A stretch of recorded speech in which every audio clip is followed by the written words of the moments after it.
It's certainly that time of year when just about any time you get in the car, you're going to go bonkers. Yeah. You're going to go bonkers. Roads are full. Parking lots. People, and I will be the first to say I'm guilty, especially at certain stoplights that seem to stay green for 4 seconds and no one moves because the front person is on their phone.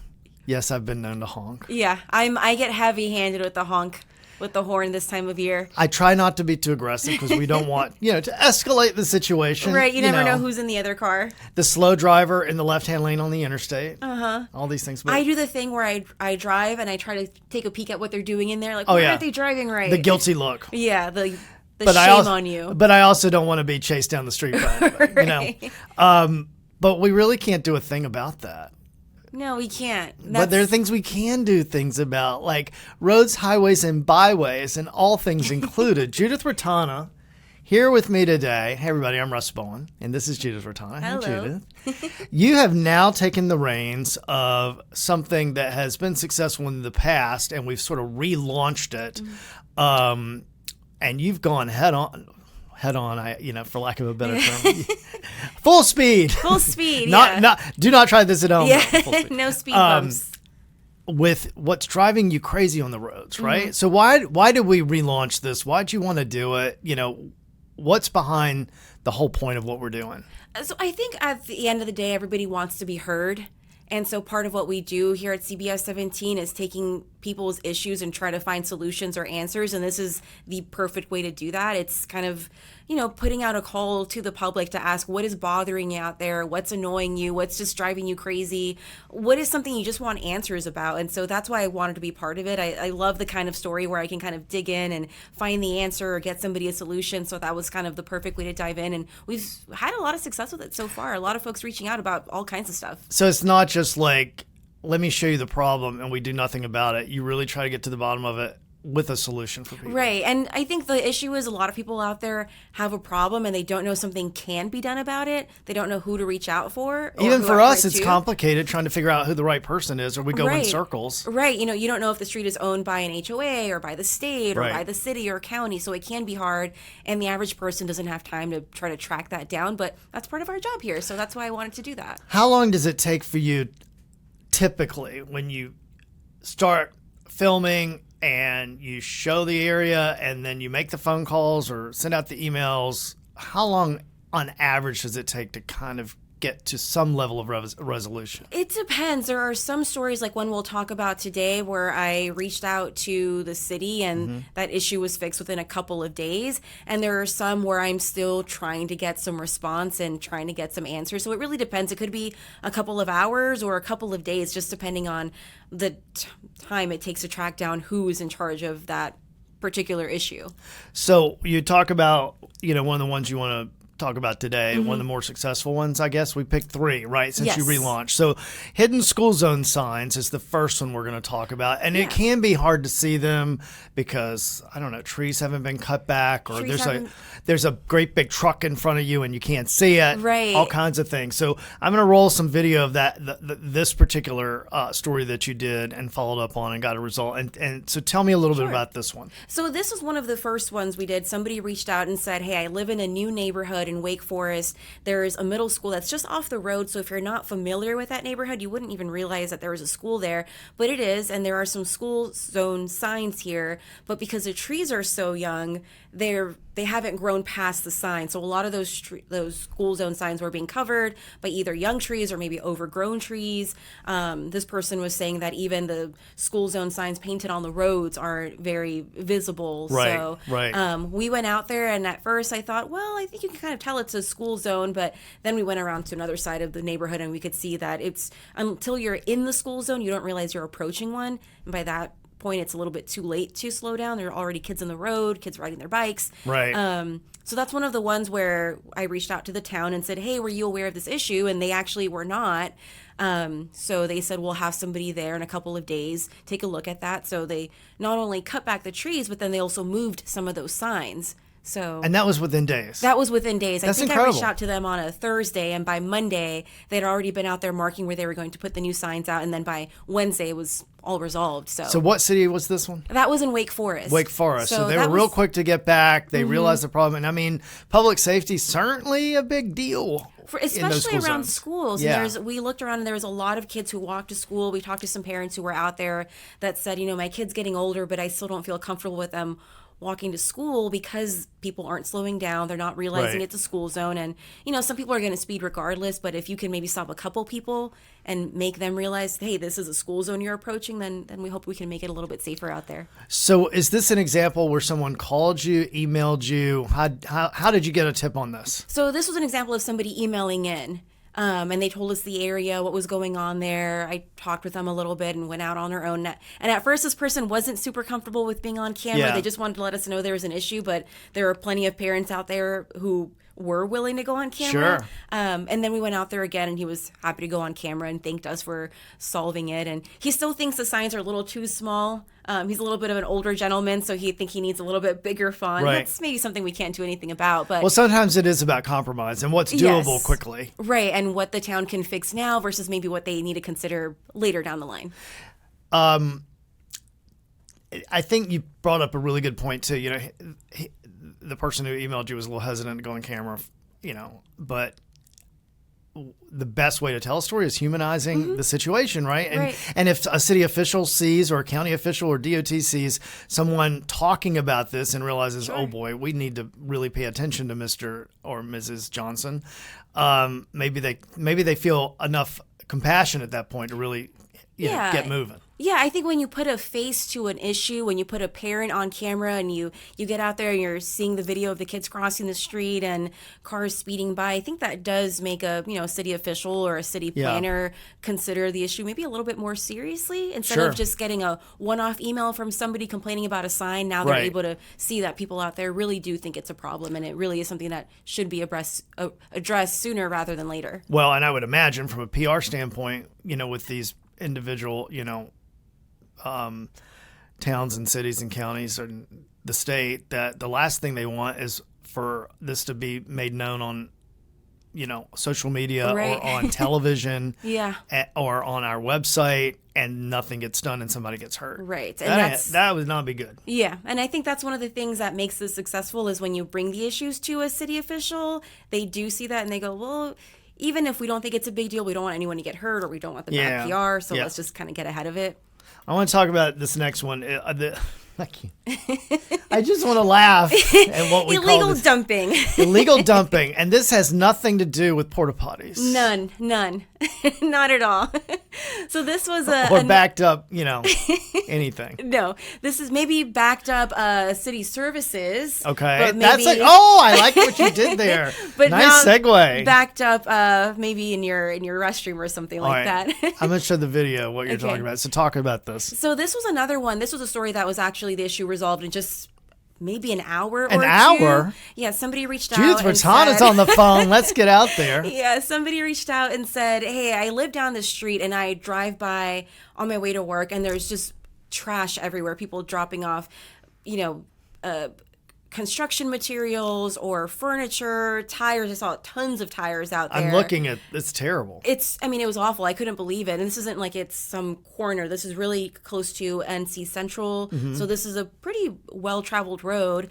And somebody reached out. So I reached out to the city of Durham and said, A, were you aware of this problem? And B, now that you are, what can you do about it? And by the time I left the studio here and got to that street to start getting video, there was already a city services truck out there cleaning it up. Wow. So they're like, can we get there before she does? I know, that's what they heard I was calling, they heard I was on the lines, and they made their way out there. So that was great. And they not only did one pass, but they had 2 or 3 trucks come by until it was all cleaned up. So that was great to see. And I mean, I think this is an example of why folks should be reaching out, even if they are hesitant, because this is another situation where somebody didn't want to go on camera. But we got solutions for them either way. And it's also, again, it's one of those things you don't want. It's better to be on top of it before the TV airs it. Yeah. They were a little too slow this time because we got out there and got video, but at least we got them cleaning it up and trying to do something within about hours. it. Mm-hmm. We can't. it's interesting too because Durham's a good sized city. It's not a small municipality that might have the ability to get out there faster because there's not a whole lot going on. Right. I mean, they got a lot going on in Durham, and they managed to make this work. Right. The unfortunate part is that the person then emailed me back a couple of days later and said, people are dumping again. So now the problem is, or the question is, how do we prevent this from happening in the long run, which can be tricky because the city can go out there and put up their signs that say no dumping, or they can have maybe an officer patrolling. But at the end of the day, it's another example or one of those stories where it's really on each one of us to make sure we're doing our part, not just dumping our tires or furniture we don't want. Do they have any signs there that say, for instance, please do not dump, here are the closest, public dump sites? No, they don't, but that would be a good idea because I would like to submit that proposal. Well, I did map it, and the closest, dump site or waste management site was less than 5 miles away. So, oh wow! If you are driving there, you can drive to the dump site, but maybe then you have to pay a fee or something, or maybe folks don't know. So maybe it would be a good idea to get a sign out there that says this is where you can do it. Maybe this is where you can do it for free or at and a not discount impact people and not hurt the environment. It kind of reminds me though of people in my neighborhood, and I don't know that they're people who live specifically in my neighborhood, but who walk or if they're people who walk their dogs from outside the neighborhood. But there's the pet waste can with bags, and people still don't use them. The dog goes to the bathroom 4 feet from the trash can that you put the poop in, right? I mean, it's like it's right there. It's right there. So it's kind of a similar thing, Right. Maybe that's another driving you crazy. Yeah, maybe people not picking up their waste. I actually used to have a neighbor at my old apartment complex who would take photos of people's dog doo-doo and send it to our property management, and say, it's happening, get somebody out here. So maybe we don't send out there. Maybe not a waste of time. Right. But it's one of those things where part of it is on the city and then part of it is on the citizens. Sure. Everybody we all have to be responsible. Right. Let me ask you, have you learned anything about red tape and bureaucracy? Is it as bad as some people think it can be? Are some areas or, town cities easier to deal with? I think when you're dealing with bigger cities like Raleigh, Durham, Cary, Wake Forest, they have maybe more, it feels a little bit easier to work with them. I don't know if it's the relationship that I personally have with some of the folks there. Sure. But when you're dealing with some of these smaller counties, for example, I went out to Harnett County and about somebody talking about noise. So not necessarily a driving complaint, but somebody talking about, I can't get anything done about the noise happening in my neighborhood. Right. I've submitted noise complaints. I've gone to the sheriff's office, I've gone to the county, and I'm still, and that story was maybe a month ago, and I'm still following up every week, still getting the runaround. So I think it depends on how many people are holding them accountable. And yeah, and so people at home know it's not unusual for the media to get a answer faster than the general public. Right. For lots of reasons, mainly PR, let's be real. I can't imagine how frustrating and difficult these things can be for the average person, right. Especially if they're trying to just figure out, where do I go? I see 14 different departments on the website. I don't know the right person. I don't know if I'm emailing the right person. I have planner A, B, or C. Yeah. Versus us, we have our direct contacts where I can ask, hey, there's this issue. Who should I contact about it? Or how can you help me with it? Like you can text that person and say, I know you're not the right person, but steer me in the right place. Right, exactly. Versus somebody at home who is just seeing, people dumping trash and goes, do I call my mayor? Do I call solid waste services? Sure. Am I just leaving a voicemail on an empty recording machine? I think it can be hard for the everyday person. And it's a lot of energy too. You're just trying to get to work, or you're trying to get home, and you're seeing these problems, and it's just another issue to add to your list of things to do. And like you said near the beginning, you got to figure out, is it a city road maintained by the city or the town? Is it a county road, a state maintained road, an interstate that's maintained by the state? All of these things. Yeah. There was somebody, we went out to Franklin County a couple of weeks ago, and somebody was talking about they live on this dirt road, and there was just potholes everywhere. We went out there, it looked like the surface of the moon, just big holes everywhere, and we were watching the cars go into their neighborhood, and you can see that they've already figured out the right path to take, and that's a difficult one because I looked on the city maps, and it's not part of this. It has a Henderson address, but it's not technically in the city of Henderson. It's in the county, but the county doesn't own it. I think it's state maintained, but then the state says it's actually an HOA street. It's like when you're trying to figure out where a business, who owns a business, for instance. You know, we've got a great website that it's a resource, but sometimes you're like, where does this person? How do I find this person? Where in what part of Grand Cayman are they? You know, it feels like that sometimes, right? Yeah, especially with so many developments opening up with out-of-state companies or out-of-state builders, and you're trying to kind of follow the trail of who owns what, and it can get really difficult. Judith, this is fun. We're going to take a little breaky poo. Again, no pun intended, and we'll be right back.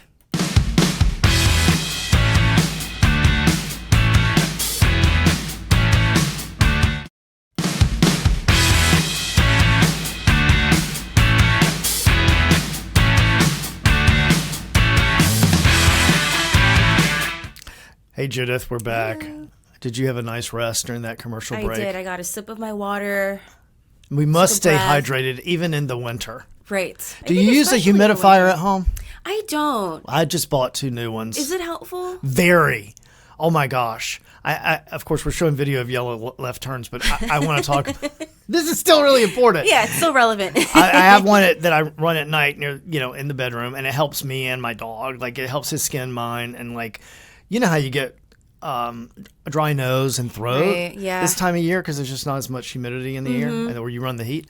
Huge difference. Okay. I never have issues with that anymore. And then I keep it on in the space that the dog, it's all about my dog, as you know, my Cobalt, who also loves to ride and does not drive me crazy.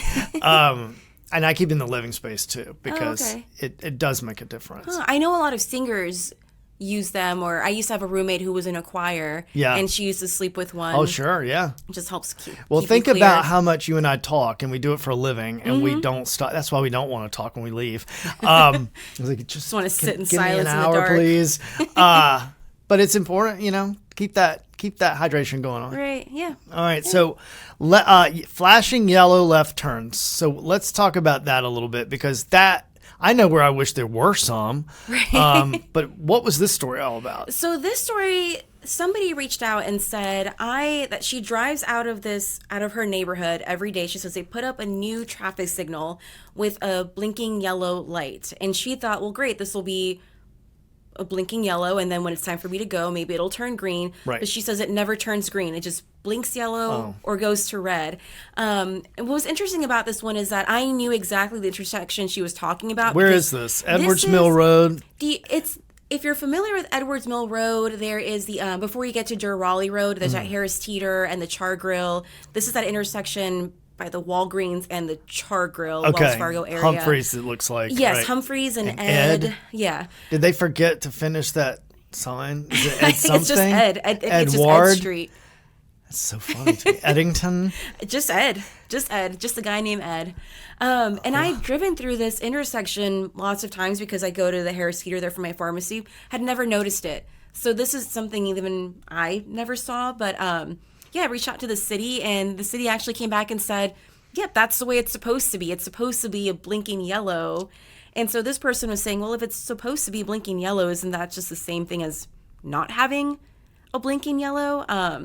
Just not having an arrow at all? Because that's you're just supposed to wait for your turn regardless. Especially if you're not familiar with the area and know this is all it's going to be. Right. And she says that she's watched this signal for the last 2 years do nothing but turn blink yellow or red.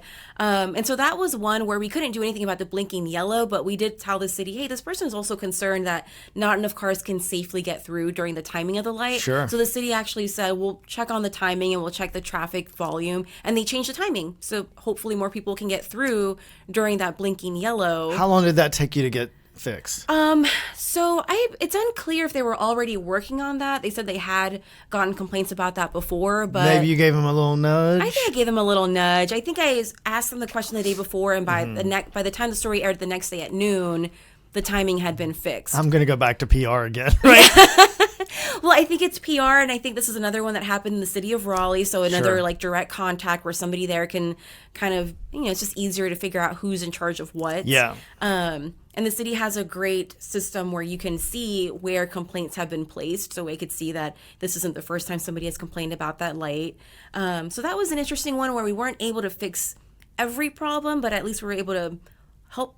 At least I hope we can help people get through a little safer just because they have more time to get through that light now.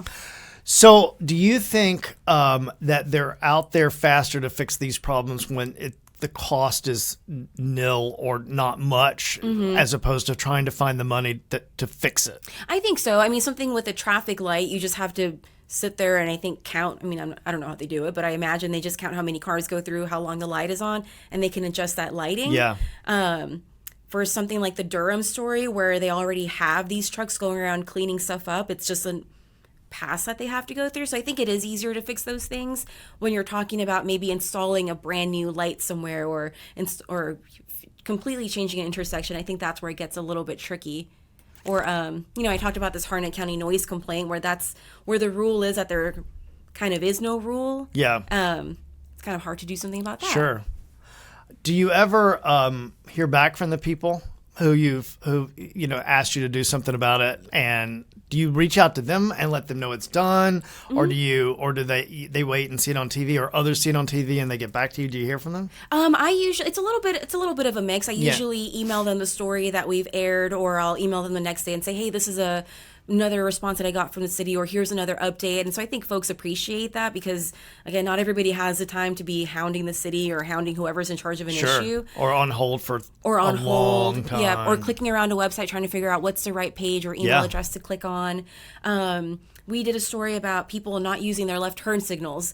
And that one I emailed the person. I remember that. And let them know. I just had a conversation with a friend who doesn't.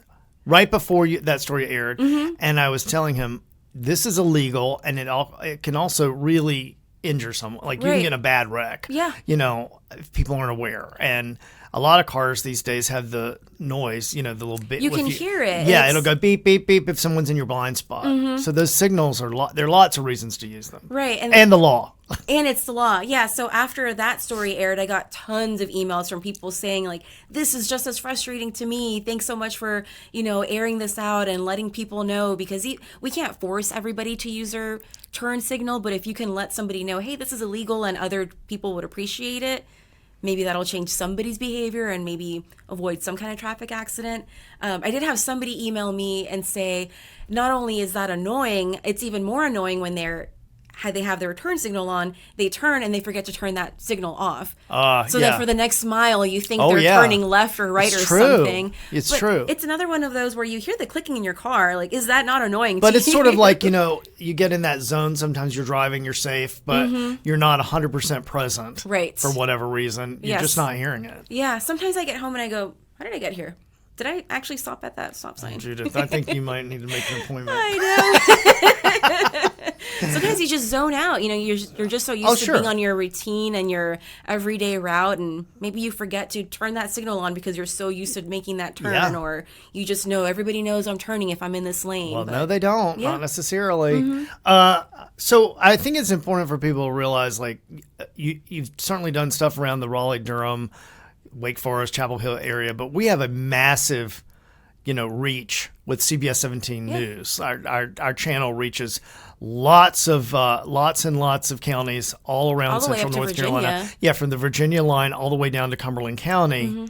So, I mean, I'd love for you to talk to people about or encourage them to reach out. Don't feel like you got to live here in the big city. Right. We have lots of rural roads out there that got people crazy. Right, especially when you're in a place like these rural counties or rural towns where it's even harder to reach the person who's in charge of an issue, or maybe their staff is just smaller, so it takes them a longer time to get back to you. Yeah. And so we have gone up to Franklin, we've gone out to Harnett County, but I would love to hear from people in other places. I know this Raleigh, Cary, Durham area is growing like crazy, and so there are more and more drivers on the road driving each other crazy. But there are issues, that need to be addressed in some of those smaller counties too that are just as important, even if they are smaller. And I do want to say, like, for people at home to sort of like behind the scenes, behind the curtain for us news folks, there are plenty of days where reporters are assigned stories they don't want to do.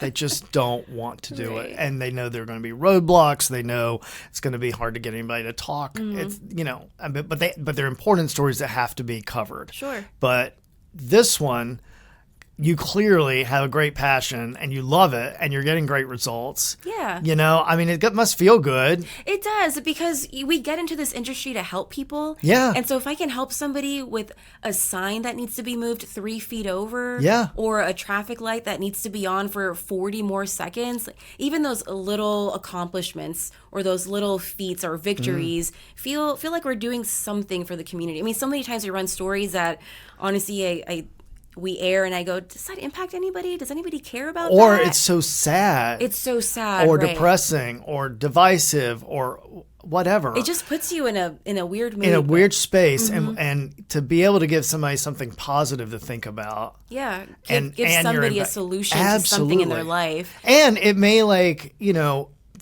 someone else may not need to call you if they have a similar problem in their neighborhood or where their commute, because they're like, oh, okay, I saw what Judith did here, so let me try this on my own. Right. Yeah, exactly. And then, it's just fun for me to kind of, it's almost like a little bit of a hunt for me to try to figure out, okay, who's in charge of this problem and why is this happening? Okay. I have a really good It's time so true. and it's so true. putting And the pieces together. That's the thing that makes you such a great reporter and makes people get into journalism. It's being nosy and loving rabbit holes. Yes. Right? Even figuring out the left turn signal, I thought, is it actually illegal or is it just a preference? I started looking up the law. Yeah, and I figured curiosity. Out, you can get Absolutely. fined. And, it is just the curiosity of it and trying to figure out why is something happening and what can we do to change that. And then you put a face to it and you're determined. I will not stop. Yeah.